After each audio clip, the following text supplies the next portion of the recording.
Talking fishing, nothing but fishing, talking fishing. If it's facts about fishing that you want to know, then tune in, folks, cause this is the show. We'll show you all the right bait to use, so sit right back, you got nothing to lose. Doesn't really matter if it's trout or carp, flathead, marlin or a gummy shark. Listen to the guys and you can't go wrong. They'll be talking about fishing till the cows come home. Talking fishing, nothing but fishing, we're talking fishing. And welcome everyone to Talking Fishing. I tell you what, we are back. We've all been in lockdown, but we are back live tonight from C31. And I tell you what, it's been a tough few months. So we're back. Ads? We're back. It's been a long time coming. It took us to the middle of winter, but we're back. Well, it's been about 3 odd months since we've been on air. But it seems like 3 years, doesn't it? Yeah, it does. It feels, it's been a very, very strange year. It seems to have gone very quick but very slow at this exact same time with everything going on. It's a bit of a mad place, but we're back. We're not going to talk about the war. We've got so much to talk about, and it's going to be a big night, Trelly. Yep. Coming into Melbourne tonight, you're from the bush, and I don't think the bush has been as affected. Well, I probably shouldn't say that, but you probably wouldn't notice the difference as much as when you get into Melbourne. But how was Melbourne tonight?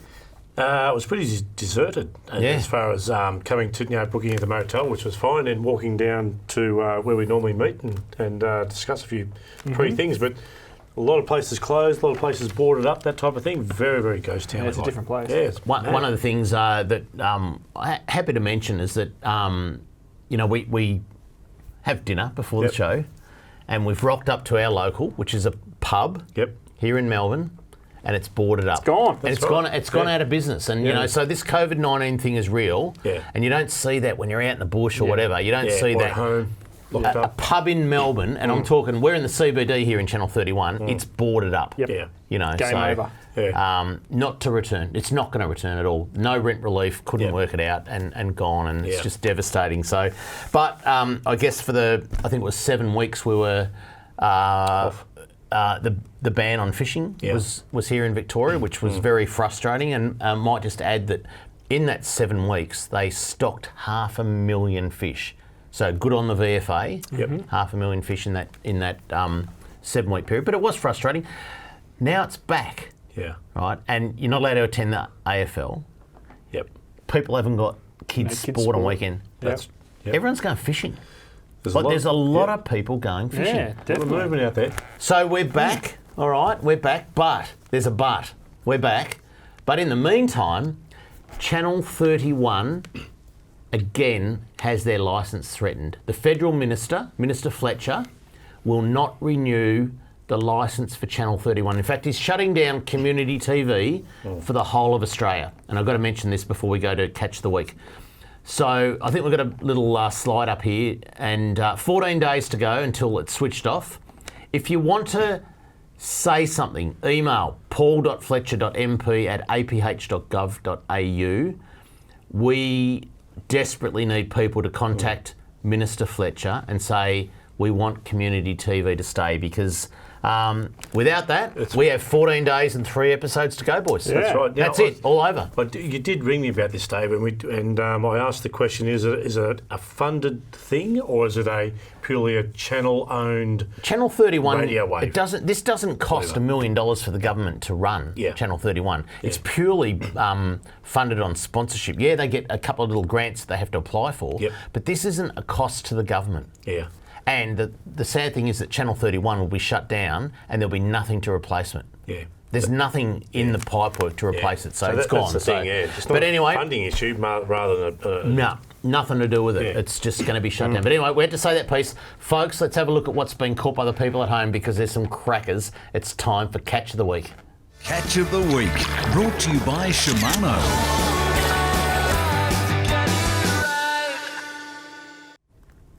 I tell you what, people have worked out that the gummy sharks are good in the bay, but they're just as good offshore. And there's this fishery that is just on fire offshore from Flinders. Have a look at this. Cameron Hamilton got out there, young Cameron. And let's have a look at what Cameron... Oh, it's a cracking gummy. Yep, that's not. I think that's meant to be in Fisheries News. That one. We're off to a fly. Anyway, hopefully Live the boys TV. in the we're off to Flying Star. There we go. There we go. Good gumbo. Well done, Cameron. That's much better than old mate with a Murray cod. Yep. It's a lovely gummy shark. So well done to Cameron. I tell you what, one of my favourite species is next, and none other than this bloke who's just a master at catching them. I'm jealous. Tony Blackford. Have a look at this. Oh, yeah. Well, that's a monster. Look at that for a look at that. cuttlefish off Mornington. Like that is Don't they look a alien? monster. They do Don't they look alien? They Yeah. really do. I mean, the cuttlefish is pretty average too. Good on your tone. There's been some good calamari around everywhere, and I mean, it's just been fantastic. We were inundated with photos, so we can't put them all up. Apologies to everyone, but Jesse Scaberis, I think you say it. Jesse, well done. A couple of nice calamari. Good calamari. Point Cook. There'll be Great a staple place. through winter. Yeah, Calamari. yeah. Love it. Now, it's that time of year where we've got the stock take sales going and all that sort of stuff, Trelly, and there was rid of a young lady who was knocking on our door about a week ago to buy a surf rod, a 12-foot surf rod from Shimano, and she said, I'm going down to Venus Bay and I'm going to catch myself some salmon. Well, have a look at this. Melinda Barrett, have a look at this. Went down to Venus Bay. Now, that's a double header. Mission accomplished. Some pretty damn good salmon. I think she got about 6 or 7 for the trip, and well done, Melinda. That's a great catch. Well done, Melinda. Fantastic to see, and like I said, knocking on the door. First customer in the door. So Yeah, she had, she had a beach to go to. yeah, absolutely. Now have a look at this. This is just showing the salmon are on fire, Trelly. Yeah. I know you're from up the bush and you don't understand that beach fishing and Yeah, well, it's confused bit me a of little. sand between your toes. But have a look. Now I'm not sure this is their real name, but Sam, Harry, and Tom. Pretty, In that order. yeah. They're good have a look at sambos those too. salmon from Venus Bay. They're not Now, good fish. it's not just restricted to Venus Bay. I reckon Woolamai, Gunnamatta, all those places Kilcunda. are fishing. Yep. The West Coast, Trelly, Lawn, and Torquay, those sort of places, they're just fishing fantastically. They're So real good fish. another place that's on fire. We're going to talk about this place a lot tonight because the golden tag's back, by the way. $2,000 up for grabs whenever you catch one of those golden tag fish. But have a look at this. Liam Smith, a lovely 43 centimetre brim. The Nico. From the Nico. I like it. Nice fish. Skippy Lakes, get back up there. Yeah. Get a fire in again. Well, they're never going to be taken by nets again. We're going to talk about that that's too. the thing, isn't it? Down Because there? they're gone. While we've all been in lockdown, the nets actually got bought out. Yeah, all right. gone. So, continuing on with the Gippy Lakes, look at this one. Nikki Bryant, a lovely pair of brim. Nice. Nice pair of brim from lakes. around the lakes entrance That's area. right, yeah. Nice green nail polish. Blue. Blue, is it? Eh? Like colourblind. Come on, There you Trelly. go. Colourblind. Well done, Nick. Lakes entrance is also Oh, at this yeah, time of yeah. year. We've had some is, calm weather. It's famous for these species We've now. had It's some good becoming. Here we have. Well, Lakes entrance is becoming Yeah. the capital of Australia Yeah. for sword fishing. Yep. So have a look at this, and there's Oh, been for many big. caught. We can only put a couple up, but Jaron Cole, have a look at that. Whoa. 141 kilo swordfish out Aren't of they a Lakes gnarly entrance. looking fish? They are. They're Have a so look at the bill on good. that. Oh, So amazing. beautiful though. Amazing. All right, they get bigger. Ben Shepherd, have a look at this one. 228 kilos. Far out. That was only the other day, I think. They Yeah, won the yeah, 10th. yeah. So That's a big one. Yeah. Unbelievable. Now, you've And got you can that. save their broad bill as a hedge chopper. You can. You could, Charlie, I guess. If you were from Shepparton, I guess you'd use that as a hedge chopper. Can I just say, though, if that's on the east coast, right? Yeah. That's Lakes Entrance. Yeah. If you want to go down the west coast, Yeah. There's the other. it is equally as good. It is. Yeah. I mean, I don't know why we don't do a show normally in winter because this is unbelievable fishing. Have a look at this, Lee Schilling. Oh, and again, we can only show a few of these. A 92 kilo southern bluefin tuna. Far out. And we're going to talk about tuna later on the show too because there's It's some an big interesting one. news. They're crackers. Big news about tuna that I reckon Victoria's in trouble. That's my opinion, but we'll talk about it later. 92 kilo. And have a look at this. Chris went out on red hot fishing charters. Now, Simon knows how to take a Yeah, photo, so right? yeah, But and he also knows how to catch a barrel tuna. Simon Rinaldi, is he the master or what, right? So he's gone down there, first charter, Yeah. got 100 kilo. That was Friday. Saturday, gets this one with Chris, 70 kilo. Sunday, gets a 60 kilo. The only problem with that, Simon, is that if you follow that pattern by about Thursday this week, you'll that'll be 10 kilo. That'll be 3 kilo. It's going to be going up, buddy. Get him back up there. No, I know Simon's come back for a break, but that's good. He'll be back on them. So, but anyway, some absolutely great fishing either end of Victoria, whether it's Portland on the tuna, Lakes Entrance, or in between. There's some great fishing. So, and we probably didn't do justice to Port Phillip and Western Port because lots of photos, like we said, we just couldn't get through them all. But if you'd like to send in a pick of your catch of the week, we're on for the next 2 weeks at least until Channel 31 gets the arse by the minister. If you want to send in your catch of the week, this is what you have to do. If you want to be like me and have your photo on TV, email your fishing pic to info@ifish.com.au. Go boys! Yeah, I wanna go fishing. That just reminds me, did you see St Kilda's in the 8? No, we're into June now. Yeah. No, we're into June and St Kilda's in the 8. I mean, this is the first time we've been in the 8 in June for a long time, the Saints. But anyway, I told the producers to get rid of Chloe Malloy from the Collingwood. But anyway, keep her on there. Talking fishing. We know what you'd rather be doing. We know what you've really got in mind. We know you'd rather be out fishing. And today's the day you're gonna wet a line. 'Cause every day's a good day. Stop wishing. Every day's a chance to drift away. Drift away. Every day's a good day for fishing. See it down and tackle world today. Talking fishing, nothing but fishing. We're talking fishing. Live from the studios of Channel 31 Melbourne, it's now time for some very fishy news. bit of news happening, boys. Oh, so there's been a bit of time in between when we're off drinks for a few months. Anyways, bit of news. So fisheries news is up now. It's all right. Let's kick it off. Trelly, you know a bit about this, but last Friday, and we're going to roll some pictures here. Yep. Last Friday, the VFA salvaged nearly 600 native fish from irrigation channels that are due for drainage. Now have a look at that. There's a nice Murray cod. Yep. Amongst those fish were 88 river blackfish, a golden perch, and 508 Murray cod, which are now on their way to their new home at the Goulburn River in Shepparton. Yeah. The biggest cod salvage Friday was 68 centimetres. Thanks again to our partners on the project, Goulburn Murray Water, and electrofishing experts from Austral Research and Consulting for their hard work. So, what's these channels? What are they draining for? Two reasons. One, as you can see there on the screen now, is to lower the level of the channel and poison the weed in there, which restricts the flow in a channel for irrigation. Yep. And the other is to do maintenance on some of the bridges and structures. Yep. So as a byproduct of that, lowering that type of thing, we have a situation where the fish can die or be in dire straits. So so it happened a few years ago. They started this, and it's been funded by a lot of this has been funded by recreational fishing licence money. Yep. It's a great project. How do the fish get in there? Just when they put the water into the channels? Yeah, exactly. They come out of a few of those channels are actually fed by Lake Ngambie.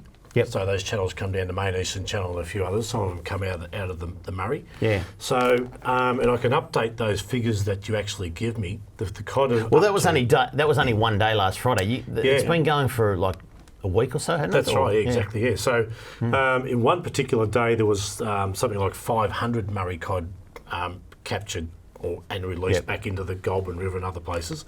And the yellow belly have been crackers. They've been up to 50 centimetres long. Wow. Some absolute rippers. So, and I think something like 500 Murray cod that they actually take out of that system converts back to something like 300,000 findlings being put in.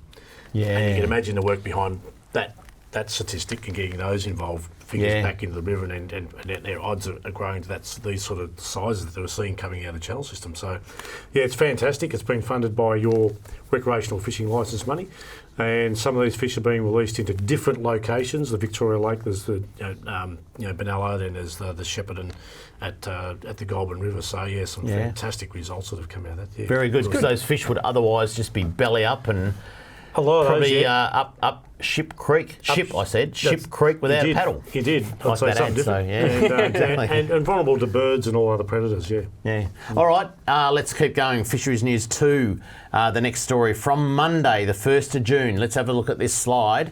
And I know the 1st of June was 16 days ago. The Golden Tag competition, if you like, or whatever it is, recovery plan has started again. So if you catch a golden tagged fish, it's worth $2,000. Golden tag was suspended when Victoria declared a state of emergency and stay-at-home directions were issued. Now, with the easing of COVID-19 restrictions, back from the 1st of June, regional travel and overnight stays were permitted, and the program has recommenced.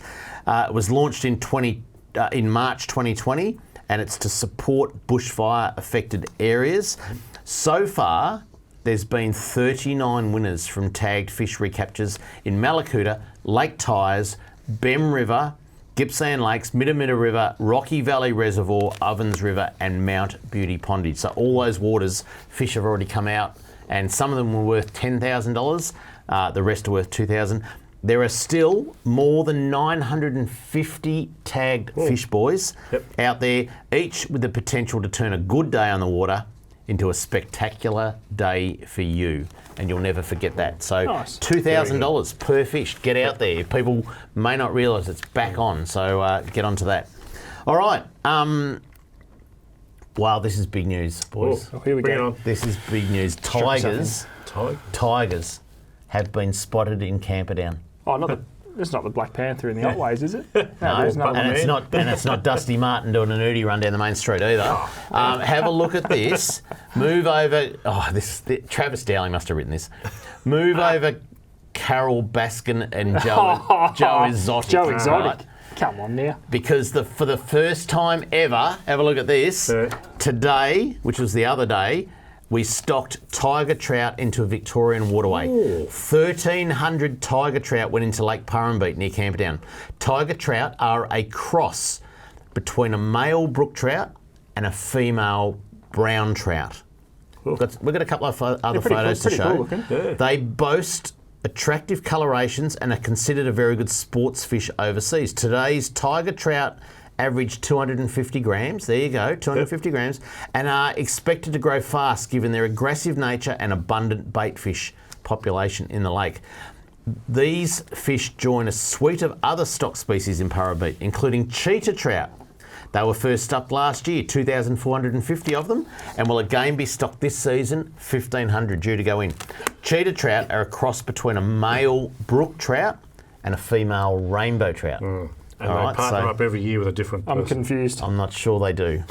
The combination of self-sustaining redfin and stock rainbow trout, brown trout, Chinook salmon, cheetah trout, and now tiger trout makes Lake Purrumbete a unique fishery naturally. No other lake in the country boasts such a diverse array of freshwater targets. So there you go. Would a cheetah trout shag a redfin?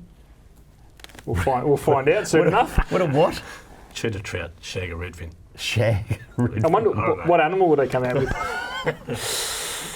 All right, I'm not sure about that. Not even sure whether a cheetah would shag a tiger. Yeah, let's find it. Maybe under a rainbow, maybe. All right, the next one's distressing, boys, and I know we've talked about good news, but there's a bit of bad news going on, and there's no other way to kick it off. Let's kick it off. This was on Channel 7 News a week and a half or so ago. Maybe 3 weeks ago. Have a look at this.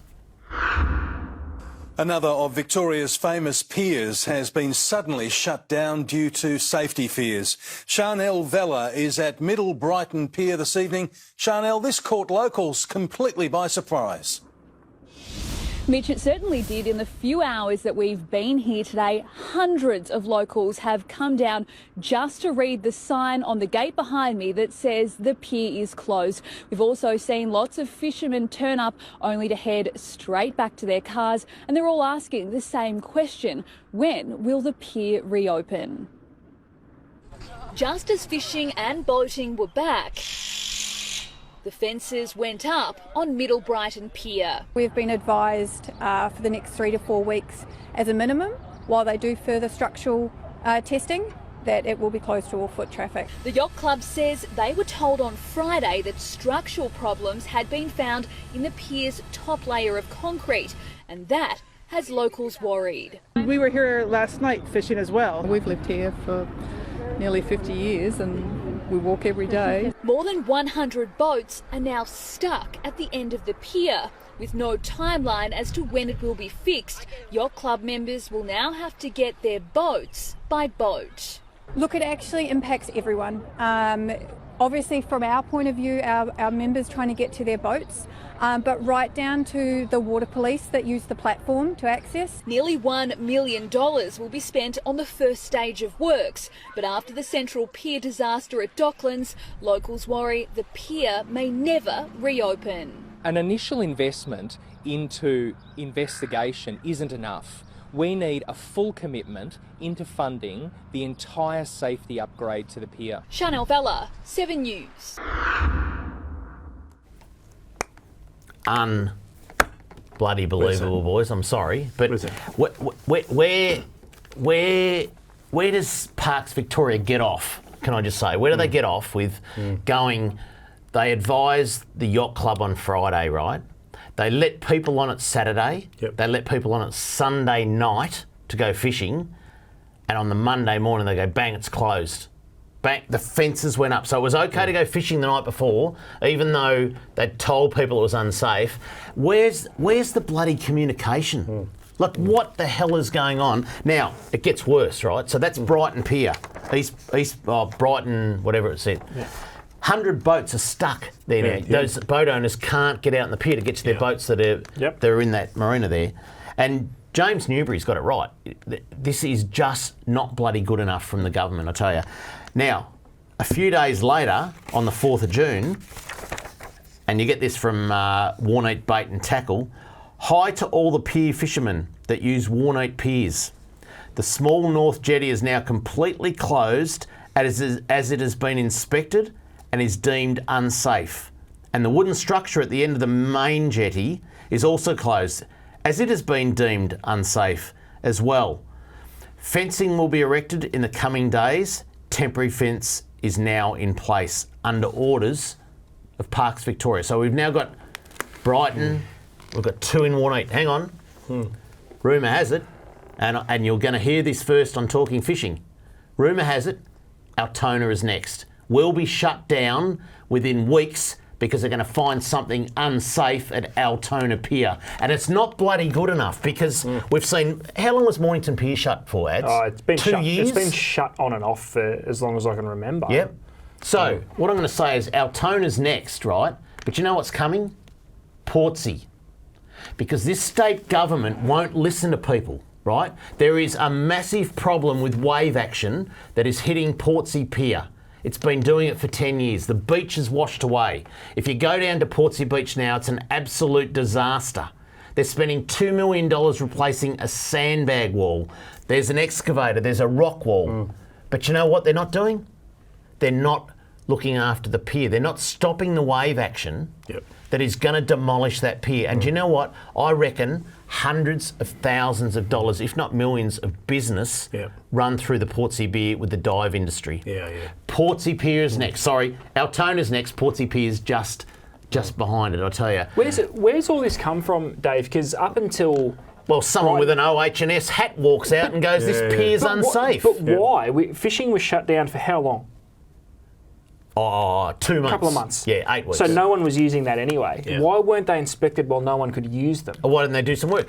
You just saw on that clip from Channel 7 that they built the bloody fence 2 days after fishing was opened. 2 days after the pier was shut for 2 months. But why this massive inquest into the safety of the piers? I mean, don't get me wrong. Or maybe someone's got their OH&S accreditation, they've got their hat on, and they go around and they go, this pier's unsafe, they shut it down. As fast as the Victorian Fisheries Authority and Jala Pulford opens up access, as quick as that's happening, it's quicker that bloody Parks Victoria's shutting down fishing in this state, and it's not good enough. Coming up next, product of the week. It's time to get the big guns out for those big Murray cod in Eildon. Next on Talking Fishing. Talking fishing.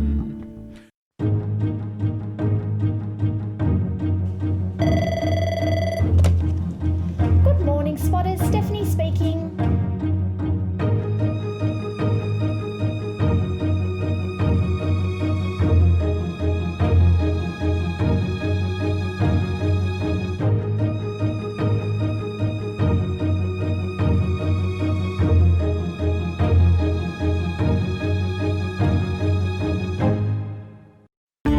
Product of the week, brought to you by Tackle World. Talking fishing, nothing but fishing, we're talking fishing. We are currently in amongst one of the fastest growing fads I've seen in recreational fishing in the last 14 years that I've been part of this great industry, and that is big lures for big Murray cod. Now, the VFA have done a brilliant job over the last, as long as I can remember, stocking Murray cod into Lake Eildon, and we're just starting to see the massive benefits, and we are sitting on a gold mine when it comes to Murray cod fishing in Australia, and it is quickly becoming the premier spot for the biggest Murray cod in the country. And that has led to one of the craziest things I've seen in my time, Trelly, and I want to spend a bit of time talking to you about it because it deserves a little bit of airtime and it deserves a little bit of backstory on why we've got to this point.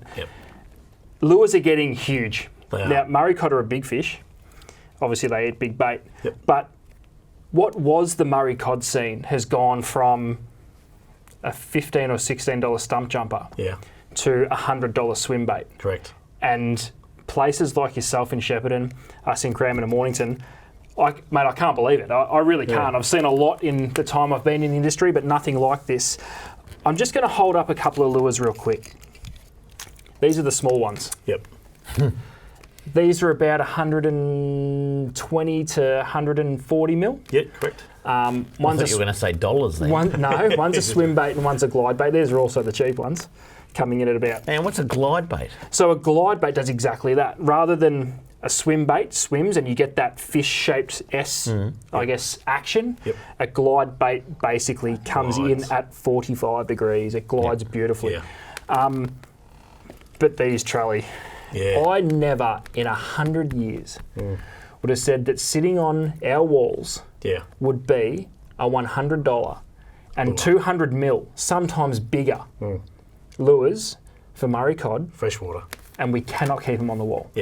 What has led to, I guess, the Swimbait phenomenon? I mean, this is a Gigantual, this is Italian, two of the most popular lures at Eildon at the moment. That one in your left hand, I've got a mate up that lives up at Murchison, Gavin. He'd probably put that one in beer batter. Well, they'd take the hooks off first.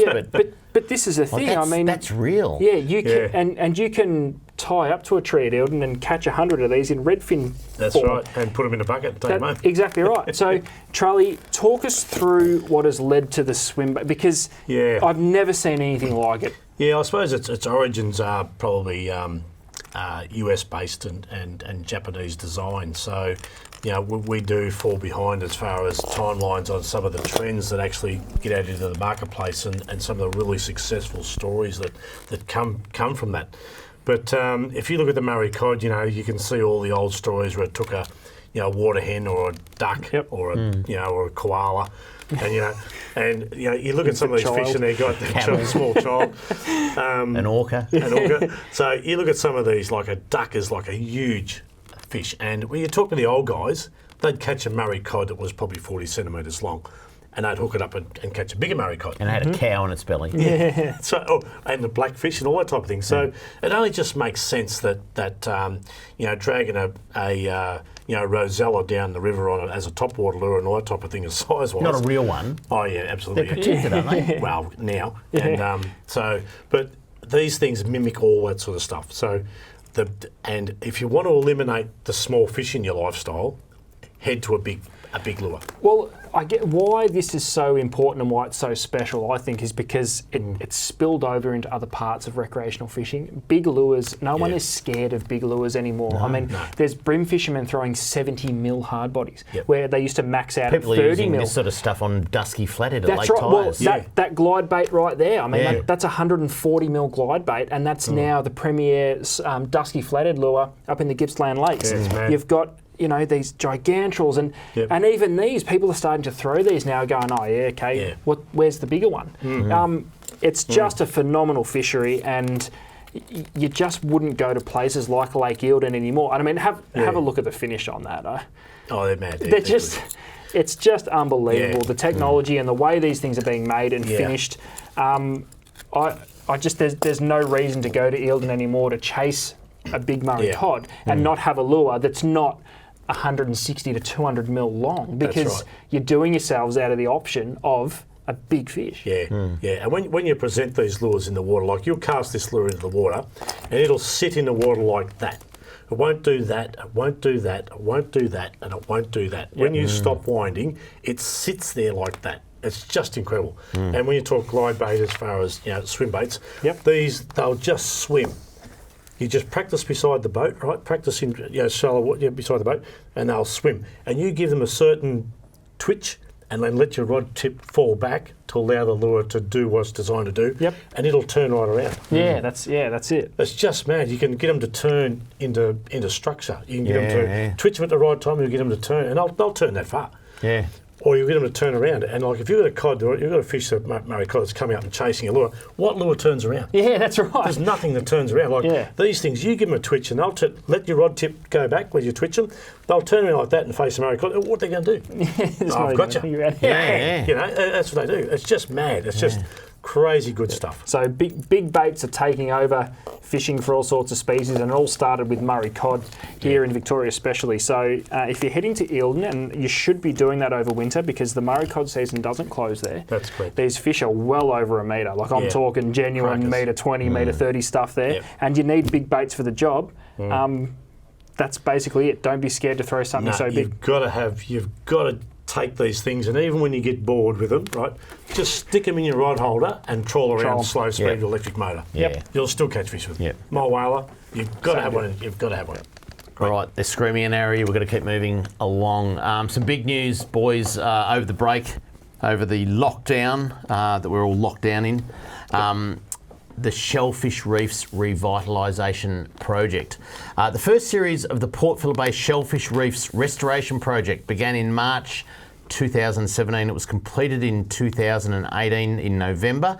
The project was a partnership between the Victorian Government and the Nature Conservancy, which aims to revitalise shellfish reefs in Port Phillip Bay. The project has utilised limestone rubble and recycled shell from Victoria's restaurant industry to construct these reefs. Now they're near Geelong and St Kilda, and they were selected due to their suitability where they used to be originally, those shellfish reefs, Trelly. Now you sit on the licence committee, and this part of this was funded by RFL money.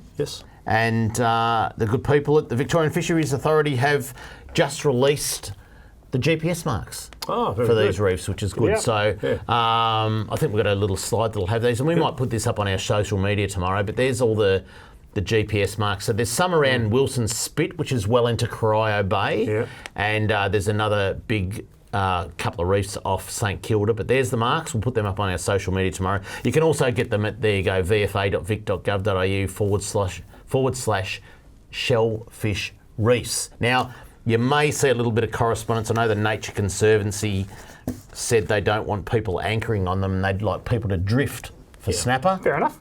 Well, no, because this was funded by recreational fishing licence revenue, and they actually tried to say we don't want people fishing on them. Well, that's not going to happen. But do you want anchors smashing them apart? Well, is that how it's going to work? How are you going to catch snapper? I mean, people don't drift for snapper, and I want people should be able to anchor. So, no, I don't think there's anything wrong.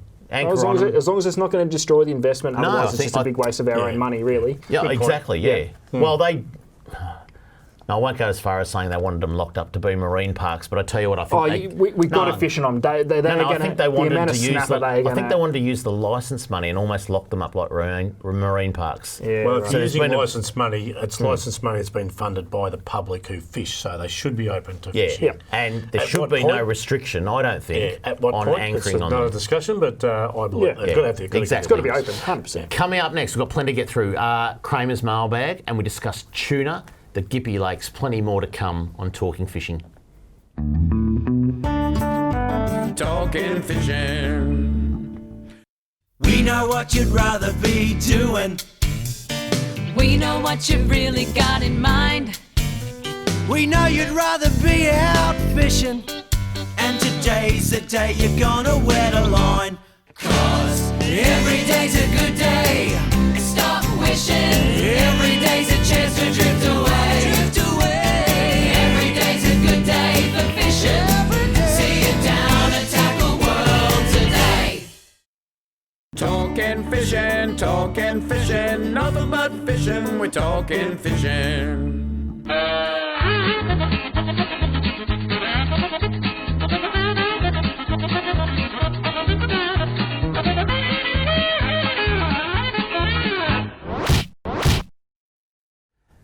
Plenty of mailbag, boys, but just before I say that, start getting to this, on social media, they're telling us that Black Rock Pier has also been closed.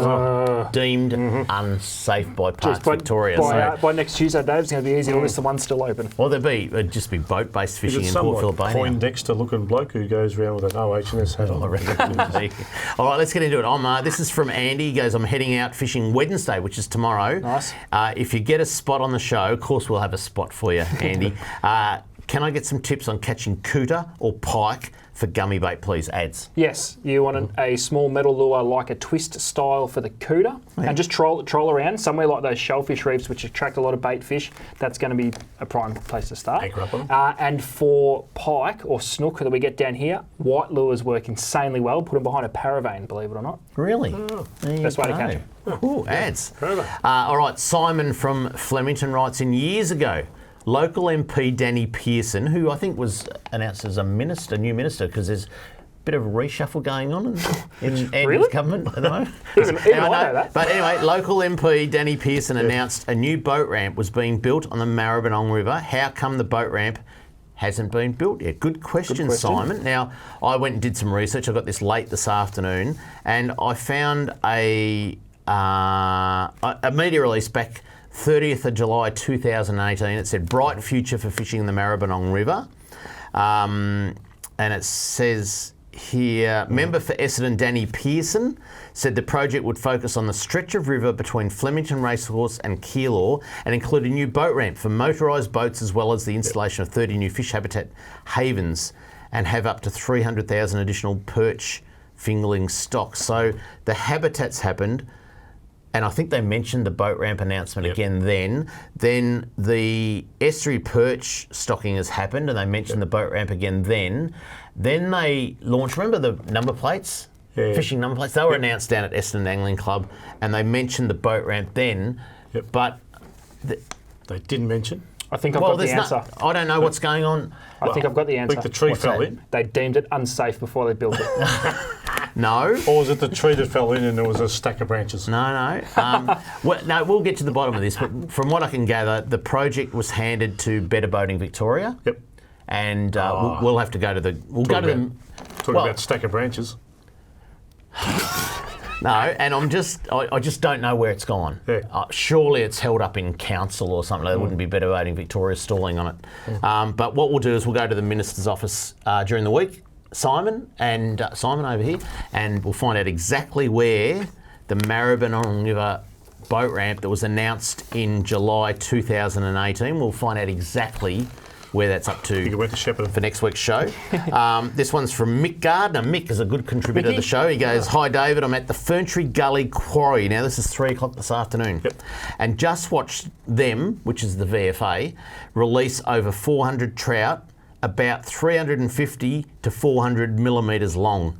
Great pan size, getting ready for the school holidays. Now many lakes have been stocked for the school holidays, so get ready, kids and mums and dads. They do this twice a year, and they did let some broodstock trout in here as well. Hello. So maybe some of these little lakes are getting big broodstock as well. So, and lucky last, we've got a lot to get through. Like I said, hi guys, welcome back tonight. Just had something for Kramer's mailbag, and I didn't get the photo to air because this was late. Commercial fishing netters.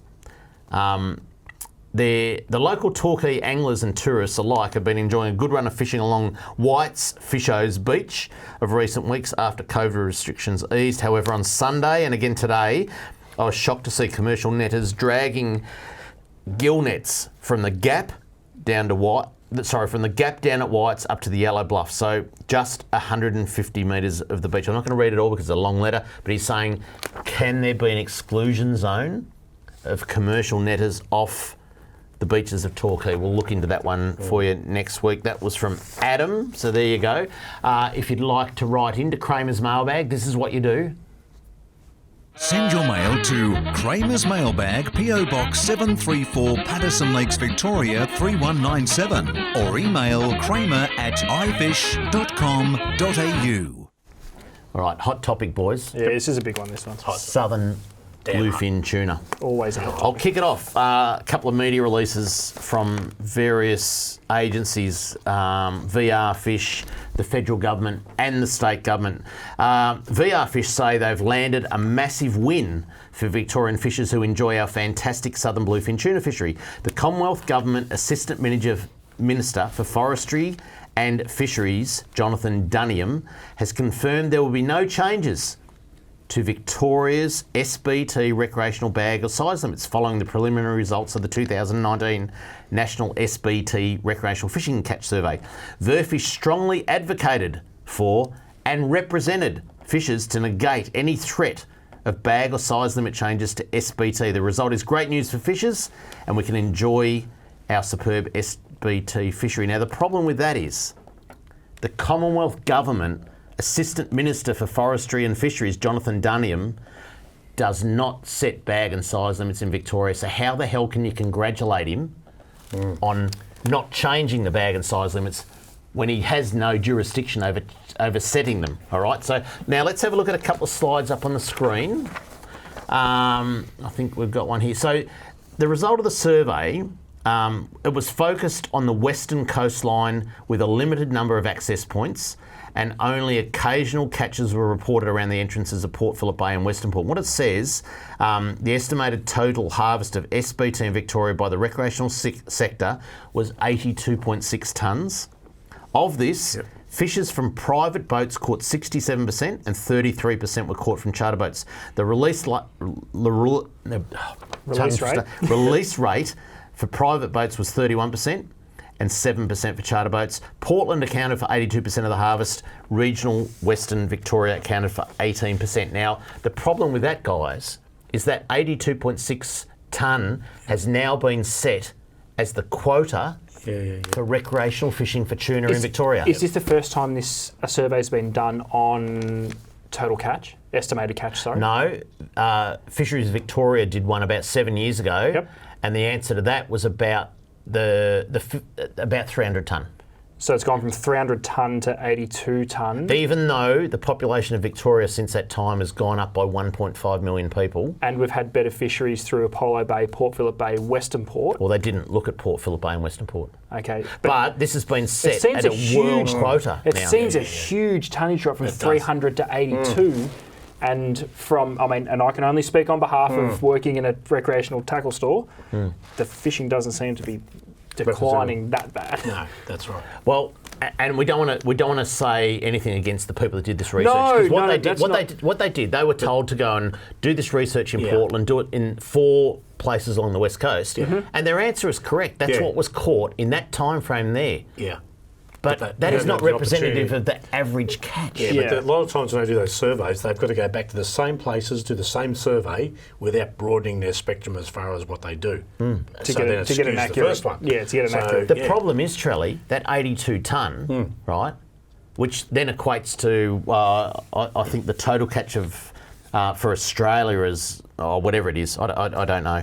I haven't got it in front of me, but But that's our quota now, right? Yeah. So what happens if there's a survey done in, say, 3 years' time that says Victoria's taken 300 tonne? That's right. You know what they're going to do? They're going to shut down our fishery because either that or they're going to say to the Victorian government, can you spend millions of dollars buying a little bit of quota off the Commonwealth commercial fishery? Yeah. I'll go back to what I first said.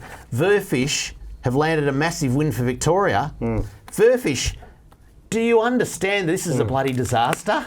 This is a disaster because they've used a snapshot of a certain time frame in a certain part of Victoria. That's right. To set the whole of Victoria's quota forever. Yeah, without looking at the whole picture. I'd say SPT are in deep shit in Victoria. To be honest, there's no other way to put it. So, we've got to go to a break. Yep. We've still got a lot to cover, maybe. Coming up next, the all-important hotspots. Next on Talking Fishing. Talking Fishing.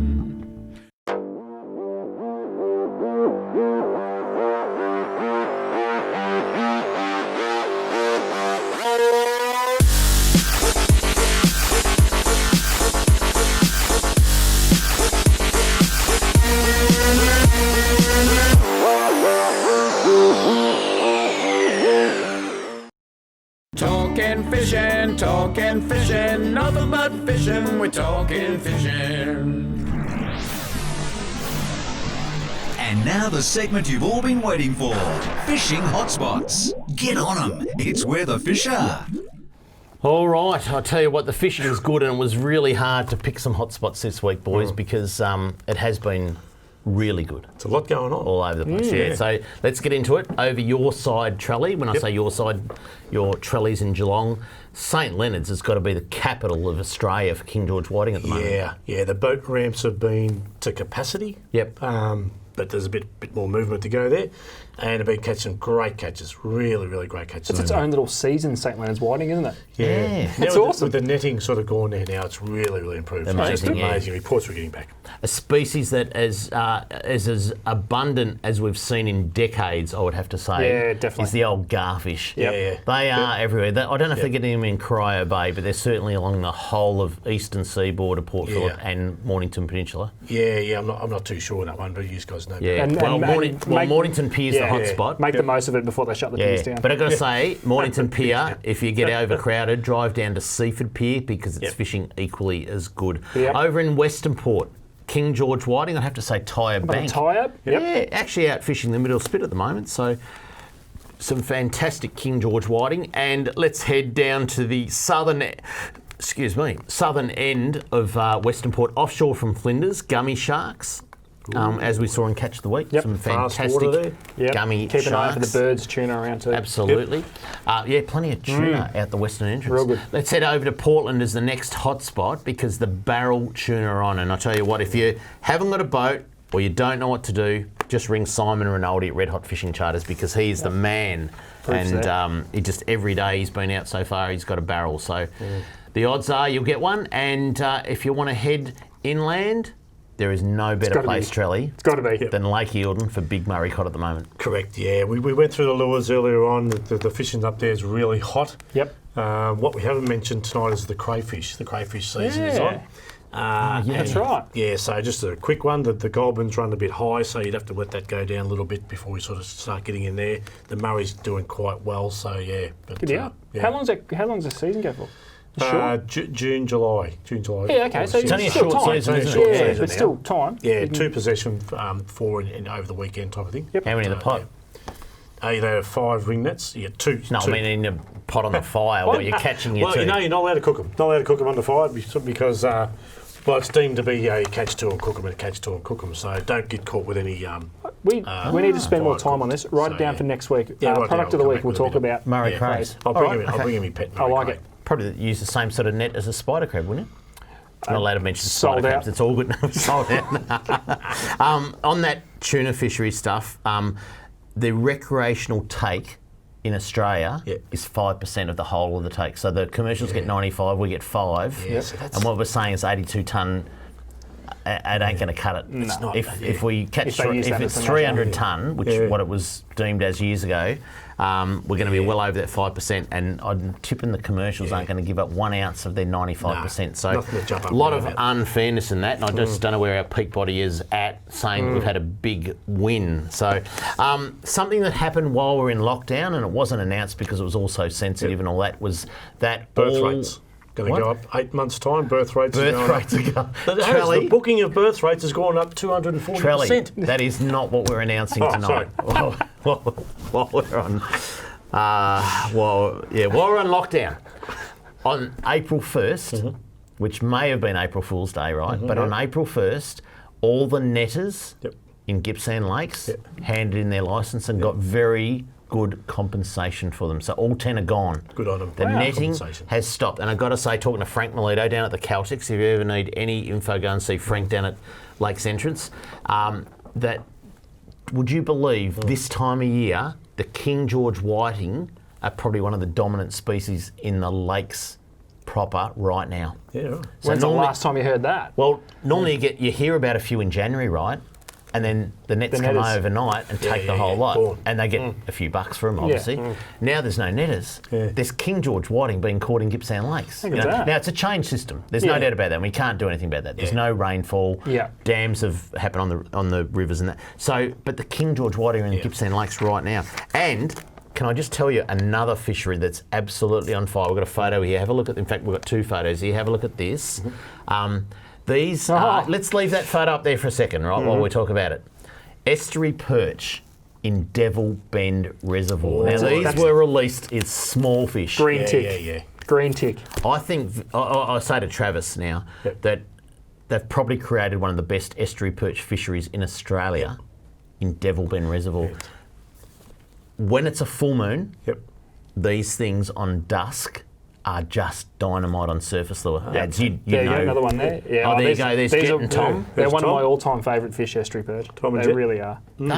Great to catch. Cracking fish. I think how big a bit of water is it? I never knew it till I drove past there a couple of months ago. It's a big body of water. It's a big body of water. Lovely looking, mate. Yeah, I mean, they need to get boats on it, and we had the Premier in the studio a couple of years ago saying that he will look at Devil Bend, as he will look at Tarago, and we might have some news on that in the next couple of weeks on Tarago. But EPs in Devil Bend, some of the best in Australia now. Like the food sources there. All those marron, I'm tipping you can't catch a marron now because they're all in EP's guts, you know. But it's just turned into a great fishery. Last week, and we couldn't include this in all the photos because we had too many photos, but 40-centimetre brown trout came out of Devil Bend last week. We need to see more of them. So absolutely amazing. Now, like we said earlier on, Channel 31 may all be over in a couple of weeks' time. So 14 days, in fact, before the Minister makes a decision. But that's it for Talking Fishing. We hope you enjoyed the show. We may only have 2 weeks to go. Get your emails in. So flood the email inbox to Minister Fletcher because we may close down for good, thanks to the federal government. So for the third last time of the year, until we see you again next Tuesday on Talking Fishing, please stay safe on the water and enjoy your fishing. Talking fishing, nothing but fishing, we're talking fishing. We got all you need, just take a look. Watch those fish jump on your hook. So just relax and take your time. Enjoy the show, then drop us a line. Talking fishing, nothing but fishing, we're talking fishing. Talking fishing, nothing but fishing, we're talking fishing. Talking fishing. Have a good weekend, Mr. Walker. You too, son.